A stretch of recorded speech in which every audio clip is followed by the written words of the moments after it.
আসসালামু আলাইকুম। মাসুদ বার্ড সাহেবের পক্ষ থেকে সকলকে জানাই শুভেচ্ছা। আশা করি সকলে ভালো আছেন। চলুন আজকে আমি আপনাদের আমার ককাটেলের বেবিগুলো দেখানোর চেষ্টা করব। এটা হচ্ছে লুটিনো পেয়ার। অলরেডি ২ টা বেবি দিয়েছে, ৫ টা ডিম দিছিল টোটাল। আর একটা ডিম আছে। দুর্ভাগ্যবশত একটা ডিমের বেবি ডিম থেকে ফুটে বের হতে পারেনি, ডিমের ভিতরেই মারা গেছে। আর একটা ডিমের বেবি আপনার ডিম থেকে বের হওয়ার পরে মারা গেছে। ডিমের খোসাগুলা আপনার ব্রিডিং বক্স থেকে বের করতে পারিনি সঠিক সময়ে।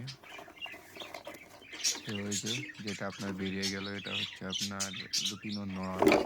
নরটা সবসময়ই আপনার বেরিয়ে যাবে, বাট এটা কখনো তার বাচ্চাকে ছেড়ে যাবে না।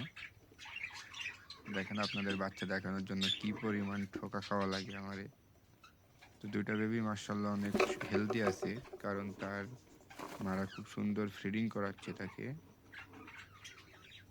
একবার দেখেন কি পরিমাণ খাবার তার পেটে।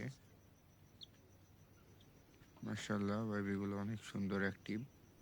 তো অবস্থাটা একবার দেখুন। তার শরীরের থেকে তার পেটই অনেক বড় হয়ে গেছে, এমন একটা অবস্থা। যে পরিমাণ ফিডিং করেছে। তো ২য় বাচ্চাটা বের করি। এটা হচ্ছে সবথেকে বড় বেবি, ১ম ফুটছিল। আর এটা হচ্ছে ২ নম্বর বেবি, যেটা বের করলাম এইমাত্র। আর ৩ নম্বর বেবিটা মারা গেছে দুর্ভাগ্যবশত। তো ২ টা বেবি ভিতরে রেখে দিলাম। কারণ যেহেতু এখন ঠান্ডা পড়ছে, এই সময় আপনার ই করা যাবে না। আর এটা হচ্ছে ডিম।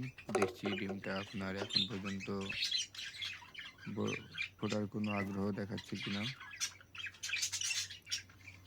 তো এখন পর্যন্ত ডিমটা ঠোকায়নি। তো ঠোকালে বোঝা যাবে। তো এই ছিল আজকের ভিডিও। আশা করি ভিডিওটা আপনাদের ভালো লাগবে। ভিডিওটি ভালো লাগলে অবশ্যই সাবস্ক্রাইব করবেন এবং বেশি, বেশি করে লাইক, কমেন্ট করবেন যাতে আমার ভিডিওটি আপনার সামনে আসে। তো